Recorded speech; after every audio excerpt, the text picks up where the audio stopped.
Hello everyone, welcome to the channel the Zorawar classes. आप सभी का स्वागत है आज की हमारी करंट अफेयर्स की क्लास में। ये हो जाएगी आपकी 15 फरवरी की करंट अफेयर्स की क्लास। जैसे कि आप सबको पता है कि हम यहाँ पे केवीएस की तैयारी कर रहे हैं for the post of PRT and TGT. ठीक है, और अगर आप भी हमारे साथ जुड़ना चाहते हैं तो सिंपल सा इस नंबर पे 8638008832 इस नंबर पे अपना नाम लिख के मुझे व्हाट्सएप कर दें ताकि मैं आपको अपने ब्रॉडकास्ट चैनल से जोड़ सकूं। और नीचे डिस्क्रिप्शन में आपको टेलीग्राम चैनल का भी लिंक मिल जाएगा, the Zorawar classes for KVS preparation के नाम से। आप साथ साथ में उसे भी ज्वाइन कर लें। चलिए फ्रेंड्स, आज का अपना सेशन स्टार्ट करते हैं। सबसे पहला क्वेश्चन लेते हैं 15 फरवरी का। किस राज्य के वन विभाग ने मोनाल पक्षी की कलगी को टोपी पर लगाकर पहनने पर रोक लगा दी है? इंपॉर्टेंट क्वेश्चन है। Which state's forest department has banned the wearing of the crest of monal bird on the cap? और ये किया आपकी हिमाचल प्रदेश की गवर्नमेंट ने। ठीक है, हिमाचल प्रदेश के फॉरेस्ट डिपार्टमेंट ने, स्टेट फॉरेस्ट डिपार्टमेंट ने बैन लगा दिया है कि आप मोनाल पक्षी की जो कलगी है वो नहीं लगा सकते हैं टोपी पे। हिमाचल प्रदेश के वन विभाग ने मोनाल पक्षी की कलगी को टोपी पर लगाकर पहनने पर रोक लगा दी है। प्रधान मुख्य अन्यपाल वन्य प्राणी ने आदेश में स्पष्ट किया है कि जो भी व्यक्ति मोनाल पक्षी के किसी भी भाग को धारण करेगा उसके खिलाफ वन्य जीवन संरक्षण अधिनियम 1972 के तहत कड़ी कार्रवाई की जाएगी। आदेश की अवहेलना पर 3 से 7 साल तक की जेल और कम से कम 10,000 रुपए तक का जुर्माना लग सकता है। तो इंपॉर्टेंट क्वेश्चन है, हिमाचल प्रदेश फॉरेस्ट डिपार्टमेंट ने मोनाल पक्षी की कलगी को टोपी पर लगाने की पर रोक लगा दी है। ठीक है जी, इंपॉर्टेंट है। और उनका कोई भी भाग, उस पक्षी का कोई भी भाग आप धारण नहीं कर सकते। क्वेश्चन नंबर 2, भारतीय कुश्ती संघ यानी कि WFI ने हाल ही में किन 2 पहलवानों को वार्षिक अनुबंधन से बाहर कर दिया? Wrestling federation of India has recently dropped which 2 wrestlers out of the annual contract? आपको पता होगा इंडियन क्रिकेट टीम में भी कॉन्ट्रैक्ट होते हैं, एनुअल कॉन्ट्रैक्ट्स होते हैं श्रेणी A, B, C कुछ करके, कि इसमें जो प्लेयर्स हैं उनको इतने पैसे मिलेंगे एनुअली, इसमें जो प्लेयर्स हैं उनको इतने, इसमें जो है इतने। तो ऐसे ही WFI जो हमारी रेसलिंग फेडरेशन है उसमें भी इसी तरीके का बना हुआ है। और उसमें भी जो A कैटेगरी में आपके सुशील कुमार और साक्षी मलिक जो आते थे उन्हें ड्रॉप कर दिया गया है, क्योंकि आपको पता होगा दोनों जो है आपके ओलंपिक मेडलिस्ट रहे हैं और अब जो है ये कुश्ती से काफी दूर हैं, नहीं खेलते हैं। तो युवाओं को मौका देने के लिए इन्हें बाहर कर युवा पहलवानों को उसमें डाला गया है। भारतीय कुश्ती महासंघ ने पहलवान सुशील कुमार और साक्षी मलिक को वार्षिक अनुबंधन से बाहर कर दिया है। इनकी जगह युवा पहलवान अंशु मलिक 57 किलो वर्ग और हरियाणा की सोनम मलिक जो कि 62 किलो वर्ग है को A कैटेगरी में शामिल किया गया है। सुशील और साक्षी के अनुबंधन A श्रेणी के थे, जिसके तहत उन्हें 2020-21 सीजन के लिए 30 लाख रुपए तक की वार्षिक वित्तीय सहायता मिलती थी। ठीक है, तो वही है कि जितने भी आपके WFI यानी कि भारतीय कुश्ती महासंघ के A कैटेगरी के प्लेयर हैं उन्हें सालाना जो अनुबंधन है, कॉन्ट्रैक्ट है, वो 30 लाख रुपीस का है, जिसमें कि सुशील कुमार और साक्षी मलिक को अब निकाल दिया गया और युवाओं को मौका दिया गया जो कि अभी एट प्रेजेंट देश का प्रतिनिधित्व कर रहे हैं। चलिए क्वेश्चन नंबर लेते हैं 3, और ये क्वेश्चन आपका सुपर इंपॉर्टेंट क्वेश्चन है। ठीक है, कांग्रेस पार्टी ने राज्यसभा में गुलाम नबी आजाद की जगह निम्न में से किस नेता को पार्टी नेता बनाने के लिए आवेदित किया है? The Congress party has applied the appointment of which of the following leader in place of Ghulam Nabi Azad in the Rajya Sabha? जैसे कि आप सबको पता होगा कि जो गुलाम नबी आजाद हैं वो रिटायर हो गए हैं राज्यसभा से, उन्होंने रिटायरमेंट घोषित कर दी है अपनी। उनकी जगह पे ये विपक्ष के लीडर थे।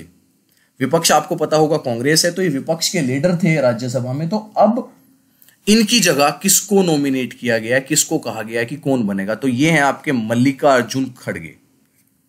सुपर इंपॉर्टेंट क्वेश्चन है भाई लोग, ठीक है, बहुत इंपॉर्टेंट क्वेश्चन है, ध्यान रखना है। तो नेक्स्ट कौन होंगे आपके? मल्लिकार्जुन खड़गे जो हैं आपके विपक्ष के नेता होंगे। कांग्रेस सांसद और राज्यसभा के में विपक्ष के नेता गुलाम नबी आजाद का 15 फरवरी को कार्यकाल खत्म हो रहा है।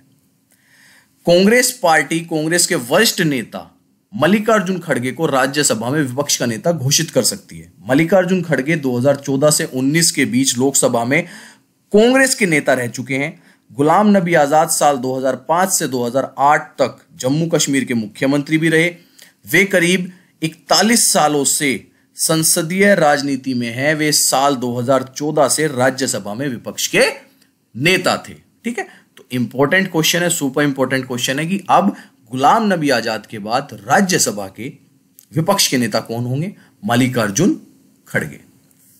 चलिए क्वेश्चन लेते हैं नेक्स्ट, क्वेश्चन नंबर 4। भाई ये भी सुपर इंपॉर्टेंट क्वेश्चन है। Okay, back to back super important question आए हैं दो। कर्नाटक का 31वां जिला निम्न में से कौन सा बना है?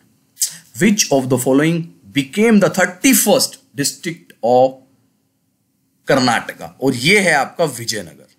विजयनगर जो है 31st डिस्ट्रिक्ट बना है कर्नाटका का, और सुपर इंपॉर्टेंट क्वेश्चन है, बिल्कुल पूछा जा सकता है किसी भी आने वाले एग्जाम में। कर्नाटक में खान समुद्र बल्लारी को काटकर नया विजयनगर जिला बनाने की अधिसूचना जारी होने के साथ राज्य को 31वां जिला मिला है और इसका नाम विजयनगर साम्राज्य के नाम पर रखा गया है। इस नए जिले में 6 तालुका होंगे। होसपेट उसका मुख्यालय होगा। कुडगली, हगीर, भुनाहल्ली, कुट्टुलुरु, होविना, हदगली और हरप्पनहल्ली अन्य तालुका होंगे। भाई क्या ये साउथ इंडियन नेम्स हैं, मेरे से नहीं बोले गए हैं भाई। जो लोग साउथ इंडिया से मेरे को देख रहे हैं फ्रॉम स्पेशली फ्रॉम कर्नाटका, वो इस टाइम हंस रहे होंगे जिस तरीके से मैं पढ़ रहा था, क्योंकि बहुत टफ है ये नाम लेने, है ना, तो मेरे से पढ़े नहीं जाते हैं। तो ये ध्यान रखना है आपका, विजयनगर जो है 31वां जिला होगा कहाँ पे? कर्नाटका में। और किस डिस्ट्रिक्ट को काटकर? बेल्लारी डिस्ट्रिक्ट को काटकर ये जो नया जिला है बनाया गया। दोनों क्वेश्चन इंपॉर्टेंट होते हैं कि किस जिले को काटकर बनाया गया है। कितने डिस्ट्रिक्ट थे पहले? 30 थे, अब कितने हो गए? 31 हो गए। 31वां कौन सा है? विजयनगर। इस तरीके से आप लोग जो हैं अपने नोट्स प्रिपेयर करेंगे। और किस में से काटकर बनाया गया है? बेल्लारी डिस्ट्रिक्ट में से। क्वेश्चन नंबर 5, केंद्रीय रिजर्व पुलिस बल ने 34 महिला कमांडो को अपनी निम्नलिखित इकाइयों में शामिल किया। किस में? The Central Reserve Police Force has included 34 women commandos in which following unit? और ये किया उन्होंने कोबरा में। ठीक है, कोबरा में। देखिए क्वेश्चन बहुत ज्यादा इंपॉर्टेंट नहीं है कोई, लेकिन मैंने आपको हमेशा कहा है कि जहां पे वुमेन्स आ जाती है ना, वो क्वेश्चन अपने आप में इंपॉर्टेंट हो जाता है। ठीक है, मैंने कई बार समझाई ये चीज आपको, तो इसीलिए मैं इस क्वेश्चन को लेके आया हूं। ठीक है जी। केंद्रीय रिजर्व पुलिस बल सीआरपीएफ ने 7 फरवरी 2021 को पहली बार अपने विशेष commando battalion force resolute action इकाई में 34 महिला कमांडो को शामिल किया है। कोबरा इकाई गुर्रिल्ला रणनीति और जंगल में कुशल युद्ध प्रभावित और नक्सल प्रभावित क्षेत्रों में तैनात है। इसे 2009 में उठाया गया था। ठीक है, तो जो इनका ये अपना कोबरा इकाई है उसमें 34 विशेष कमांडो बटालियन जो है उसके तहत पहली बार भर्ती किया गया है।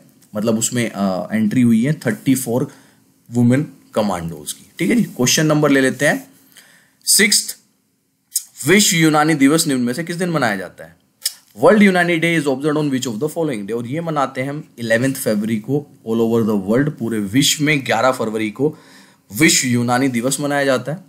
हर साल 11 फरवरी को विश्व यूनानी दिवस मनाया जाता है। यूनानी दिवस का मुख्य उद्देश्य इसके निवारक उपचारात्मक दृष्टिकोण के जरिए यूनानी चिकित्सा पद्धति की मदद से स्वास्थ्य देखभाल सेवा मुहैया कराने के बारे में जागरूकता फैलाना है। यह दिन हर साल प्रसिद्ध यूनानी विद्वान और समाज सुधारक हकीम अजमल खान की जयंती के रूप में मनाया जाता है। पहला यूनानी दिवस 2017 में केंद्रीय अनुसंधान संस्था यूनानी चिकित्सा हैदराबाद में मनाया गया था। तो इंपॉर्टेंट क्वेश्चन है ये भी, यहां पे ये भी पूछा जा सकता है कि विश्व यूनानी दिवस किन के उसमें उपलक्ष्य में मनाया जाता है। तो इसमें आपको सिंपल सा बताना है कि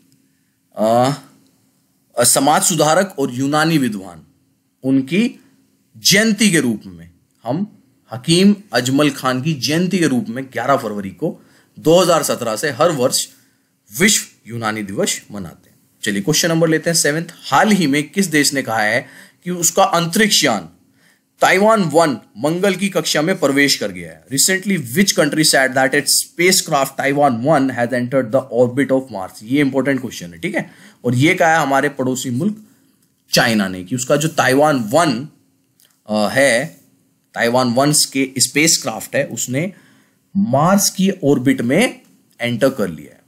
चीन ने कहा है कि उसका अंतरिक्ष यान ताइवान 1 मंगल की कक्षा में प्रवेश कर गया है। चीन का अंतरिक्ष यान मंगल की सतह पर एक रोवर उतारने की तैयारी में है, जो वहां भूजल और प्राचीन जीवन के संभावित संकेतों से संबंधित विवरण जुटाएगा। अमेरिका एकमात्र ऐसा देश है जो 8 बार सफलतापूर्वक लाल ग्रह पर पहुंच चुका है। चीन के लिए अब तक का सर्वाधिक महत्वाकांक्षी मिशन है। ठीक है, इंपॉर्टेंट क्वेश्चन है ये भी, आपका नाम याद रखना है ताइवान 1। ठीक है जी। क्वेश्चन नंबर ले लेते हैं आज का 8। 93वें अकादमी पुरस्कार के लिए लाइव एक्शन श्रेणी में शीर्ष 10 लघु फिल्मों में से कौन सी भारतीय लघु फिल्म है? इंपॉर्टेंट क्वेश्चन है, सुपर इंपॉर्टेंट क्वेश्चन है। ठीक है जी। Which Indian short film is among the top 10 short films in the live action category for 93rd Academy Award? और ये है आपकी बिट्टू मूवी। ठीक है ना, बिट्टू शॉर्ट फिल्म जो है वो 10 जो टॉप 10 शॉर्ट फिल्म मूवीज है 93rd अकेडमी अवार्ड्स में, तो इंडिया की तरफ से इसने एंट्री की है। भारतीय लघु फिल्म बिट्टू को लाइव एक्शन श्रेणी में 93वें अकादमी पुरस्कार के लिए चुना गया है। पहले दौर के मतदान के बाद दुनिया भर से 174 फिल्मों के बीच प्रतिस्पर्धा करने के बाद बिट्टू टॉप 10 उम्मीदवारों में से एक बनकर उभरा है। इस फिल्म को अब शॉर्टलिस्ट और नॉमिनी को निर्धारित करने के लिए लघु फिल्मों और एनिमेशन शाखा के सदस्यों की वोट के अधीन किया जाएगा, और उसके बाद अगर ये जीतता है तो बताया जाएगा। लेकिन इस मुकाम पर भी आना बहुत बड़ी बात हो जाती है, वर्ल्ड में टॉप 10 पे आना शॉर्ट फिल्मों में बिट्टू, नाम याद रखना है। ठीक है जी। आज का सेकंड लास्ट क्वेश्चन ले लेते हैं। किस अरब राष्ट्र की अंतरिक्ष जांच ने 9 फरवरी 2021 को मंगल की कक्षा में सफलतापूर्वक प्रवेश किया है? Which Arab nation space probe successfully entered the orbit of Mars on 9 February 2021? और ये है आपका UAE। दोनों क्वेश्चन इंपॉर्टेंट है, चीन वाला भी और UAE वाला भी। UAE अरब अमीरात की अंतरिक्ष जांच ने 9 फरवरी 2021 को मंगल ग्रह की कक्षा में प्रवेश किया है, जो अरब दुनिया के लिए एक ऐतिहासिक क्षण था। UAE के अंतरिक्ष जांच को अल अमल कहा जाता है। ये अल अमल याद रखना है, ठीक है ना, अल अमल, जिसका अर्थ है कि अरबी में होप, आखिरकार 7 महीने की लंबी यात्रा के बाद अपने गंतव्य तक पहुंच गया है। यह अरब दुनिया का पहला इंटरप्लेनेटरी मिशन भी है। तो ये भी आप लोगों को साथ साथ में याद रखना है कि UAE ने भी कहा है कि उसने मंगल ग्रह की कक्षा में प्रवेश कर लिया है। आज का लास्ट क्वेश्चन ले लेते हैं, और ये अभी तक का सुपर डुपर इंपॉर्टेंट क्वेश्चन है, सुपर डुपर स्टार क्वेश्चन। ठीक है, अभी तक का। रॉबर्ट इरविन ने wild life photographer of the year 2020 का पुरस्कार जीता है। उनकी तस्वीर का शीर्षक क्या था? Robert Irwin has won the wild life photographer of the year 2020 award. What was the title of his photo? देखिए, एक चीज तो यहां पे ये पता लग रही है कि वाइल्ड लाइफ फोटोग्राफर 2020 का अवार्ड किसने जीता है? रॉबर्ट इरविन ने। ये अपने नोट में लिख लेना, ठीक है, जो आपके नोट्स है उसमें लिख लेना है अच्छे से। और उनका जो फोटो का टाइटल था वो क्या था? वो था आपका बुश फायर, जो ऑस्ट्रेलिया में आपने बहुत ज्यादा देखा होगा कि जंगलों में आग लग जाती है, बुश फायर हो जाता है। उसकी उन्होंने फोटो ली थी, वाइल्ड लाइफ फोटो ली थी, जिसका उन्होंने अवार्ड जीता है फॉर द 2020। ऑस्ट्रेलिया के रॉबर्ट इरविन को उत्तरी ऑस्ट्रेलिया में बुश फायर की ड्रोन छवि के लिए प्राकृतिक इतिहास संग्रहालय ने वन्यजीव फोटोग्राफर की पीपल्स चॉइस अवार्ड 2020 से सम्मानित किया है। रॉबर्ट इरविन की बुश फायर शीर्षक वाली तस्वीर में से एक तरफ प्राचीन संरक्षण क्षेत्र दिखाया गया है और दूसरी तरफ काले अवशेष हैं। ठीक है जी, ये बहुत ही इंपॉर्टेंट क्वेश्चन हो जाता है। और मैं आपको एक अगर फोटो दिखाना चाहूं बुश फायर टाइप की, तो ये है जी, ठीक है, ये एक बुश फायर टाइप फोटो है, जो मतलब उन्होंने ड्रोन से ली है। शायद यही फोटो जो है जिसके लिए उन्हें अवॉर्डेड किया गया है, क्योंकि मेरे को अभी तो गूगल पे यही मिली थी जब मैंने सर्च किया। बाकी दूसरी भी हो सकती है, लेकिन जब मैंने रॉबर्ट इरविन करके ये सर्च किया था बुश फायर, तो मुझे यही फोटो पाई गई है। तो शायद इसी फोटो के लिए उन्हें जो है 2020 वाइल्ड लाइफ फोटोग्राफर का बेस्ट अवार्ड दिया गया।